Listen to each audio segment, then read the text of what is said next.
Indian premier league season 19 ರಂಗೇರ್ತಾ ಇರುವ ಬೆನ್ನಲ್ಲೇ ಭಾರತ ತಂಡದ ಮಾಜಿ ಆಟಗಾರ ವೀರೇಂದ್ರ ಸೆಹ್ವಾಗ್ ನೀಡಿರುವ ಒಂದು ಹೇಳಿಕೆ ಈಗ ಕ್ರಿಕೆಟ್ ವಲಯದಲ್ಲಿ ಭಾರಿ ಚರ್ಚೆಗೆ ಕಾರಣವಾಗಿದೆ. ಅದು ಸಹ ರಾಯಲ್ ಚಾಲೆಂಜರ್ಸ್ ಬೆಂಗಳೂರು ಹಾಗೂ ಡೆಲ್ಲಿ ಕ್ಯಾಪಿಟಲ್ಸ್ ತಂಡಗಳನ್ನು ತುಚ್ಛವಾಗಿ ಕಾಣುವ ಮೂಲಕ.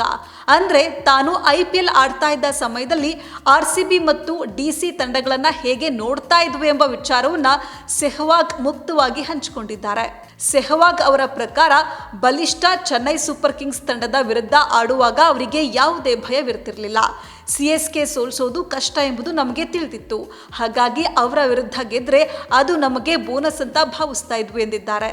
ಆದರೆ ಅಸಲಿ ಭಯವಿದ್ದಿದ್ದು RCB ಮತ್ತು ಡೆಲ್ಲಿ ವಿರುದ್ಧ ಆಡುವಾಗಂತೆ. RCB ಮತ್ತು ಡೆಲ್ಲಿ ತಂಡಗಳ ವಿರುದ್ಧದ ಪಂದ್ಯಗಳನ್ನು ನಾವು ಫ್ರೀ ಪಾಯಿಂಟ್ಸ್ ಅಂತ ಪರಿಗಣಿಸ್ತಾ ಇದ್ವು. ಈ ಪಂದ್ಯಗಳನ್ನು ನಾವು ಯಾವುದೇ ಕಾರಣಕ್ಕೂ ಸೋಲಬಾರದು ಎಂಬ ದೊಡ್ಡ ಒತ್ತಡ ನಮ್ಮ ಮೇಲಿರ್ತಾ ಇತ್ತು.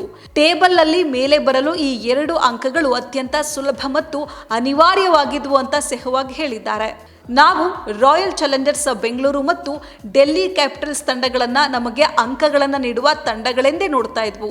ಹೀಗಾಗಿಯೇ ಅವರ ವಿರುದ್ಧ ಸೋತು ಬಿಟ್ರೆ ಎಂಬ ಭಯ ಕಾಡ್ತಾ ಇತ್ತು ಅಂತ ವೀರೇಂದ್ರ ಸೆಹ್ವಾಗ್ ವ್ಯಂಗ್ಯವಾಡಿದ್ದಾರೆ.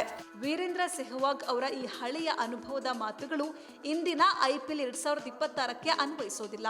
ಯಾಕಂದ್ರೆ RCB ತಂಡವು ಪ್ರಸ್ತುತ IPLನ ಬಲಿಷ್ಠ ತಂಡ. ಅದರಲ್ಲೂ ಕಳೆದ ಸೀಸನ್ನಲ್ಲಿ ಚಾಂಪಿಯನ್ ಆಗಿ ಹೊರಹೊಮ್ಮಿರುವ RCB ಈಗ ಡಿಫೆಂಡಿಂಗ್ ಚಾಂಪಿಯನ್ಸ್ ಪಟ್ಟದೊಂದಿಗೆ ಅಂಕಪಟ್ಟಿಯಲ್ಲಿ 2ನೇ ಸ್ಥಾನದಲ್ಲಿದೆ.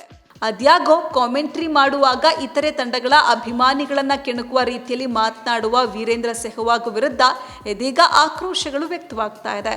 ಅದರಲ್ಲೂ ಫ್ರೀ ಪಾಯಿಂಟ್ಸ್ ಹೇಳಿಕೆ ನೀಡಿರುವ ಸೆಹ್ವಾಗ್ ಎಷ್ಟು IPL ಟ್ರೋಫಿ ಗೆದ್ದಿದ್ದಾರೆ ಅಂತ ಅನೇಕರು ಸೋಷಿಯಲ್ ಮೀಡಿಯಾದಲ್ಲಿ ಪ್ರಶ್ನೆಗಳನ್ನೆತ್ತಿದ್ದಾರೆ.